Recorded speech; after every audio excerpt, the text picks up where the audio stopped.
Chapter 1. I stood at the edge of the hole and looked down. It was enormous, and with the waning light, I could not see how far down it went. My scarf blew in the wind, and I pulled my coat tighter around me. Jeremiah walked over from the other side, more than several dozen feet away from me, and came to my side. "This is it not?" "Yes, it is." He bent down to pick up a rock and then tossed it in the hole before us.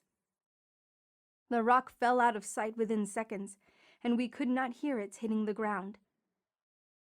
With the blowing wind, that did not surprise me. "What would you like to do now?" He brushed the dirt off his hands and watched me closely.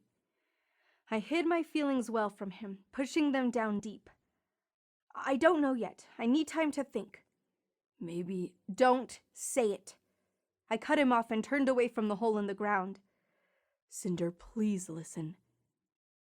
He approached me, but I would not hear any of what he had to say. I went up to a tree and reached out to steady myself, clenching my left fist out of habit. I focused, and no magic remained.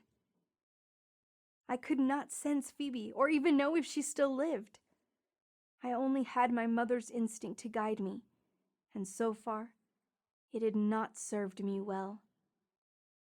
"Maybe it is time that we turn back." There. He had said what was on his mind. He always did. I clenched my left fist tighter and dug my nails into the palm of my hand. No, I will not give up on Phoebe that easily. I can't do that.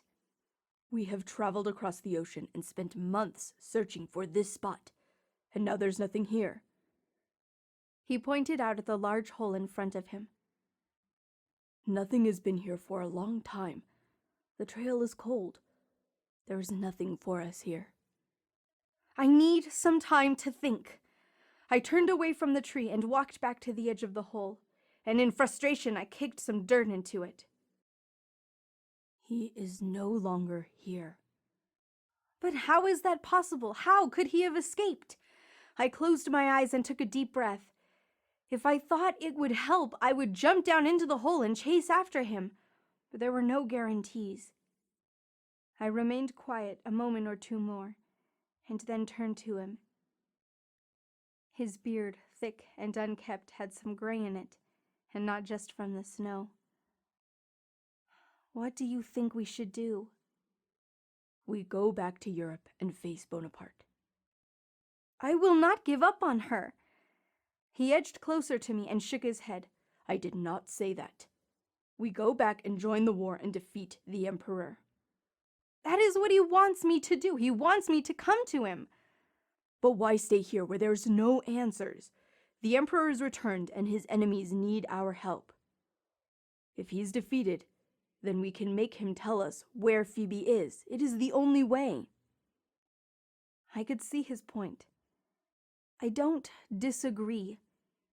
Yet we've come so far, only to see the silver fox has escaped. I put my hands on my hips and glanced down into the hole.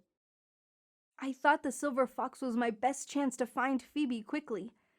I don't know how he could have escaped my prison spell. He shook his head. "Quickly? We have traveled across the sea and through America until we found this spot. He is not here. It's time now to go back." He gestured at the hole. "I think he's left a clear sign that he's escaped the prison he was in. He is no longer here. We'll find nothing here." "You think so much like a man." I turned away from him, and then I knew. The answer came to me, clear and simple. Go back to Europe and face the Emperor, and he will defeat you. Victory cannot be had that way. His magic is too strong.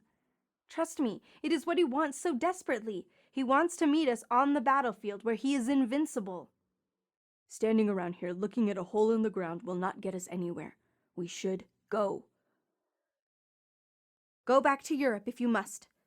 I took a step forward, my mind made up. Phoebe needs me, and I will not give up on her.